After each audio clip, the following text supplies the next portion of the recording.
Hi, you're watching the Weekly Technology Report by FinancialMirror.tv. Everybody's talking about tablets in 2010, especially those single-pane capacitive touchscreen ones, more specifically known as slates. The iPad was the biggest newsmaker last month, but there are plenty others heading our way. Having said that, we can surely say that the new era of general-purpose computer has just begun. The world may be waiting in anticipation of Apple's iPad availability come late March, but the folks at Fusion Garage have been busy making their own tablet, even cooler than it was before. The JooJoo web slate is based around a 12.1-inch diagonal 720p capacitive touchscreen. We repeat, the JooJoo will be a web-only tablet. Basically, it's like Chrome operating system in that everything is done with online web apps, but you use a touchscreen instead of a keyboard.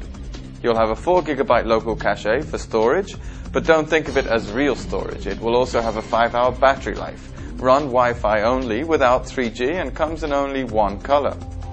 It will cost $500, just like the starting price of the iPad, but without the 3G. It has a 1.6 GHz Atom processor, while the iPad has only a 1 GHz.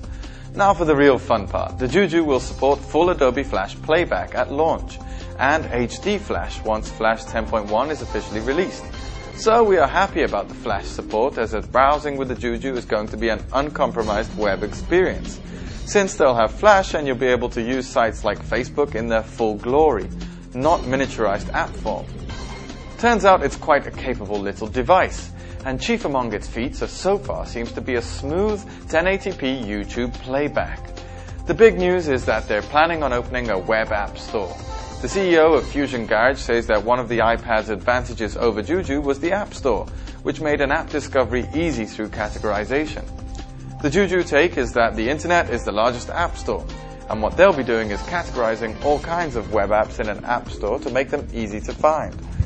To that end, the other thing the iPad has over JooJoo is that app developers can tap into the hardware natively, which is why Fusion Garage is introducing APIs to let web developers get at the JooJoo hardware, like to use the accelerometer for gaming. On top of that, if you're wondering about the advance in technology iPad has, worry no more. The JooJoo supports multi-touch better, yet it has multitasking and a webcam.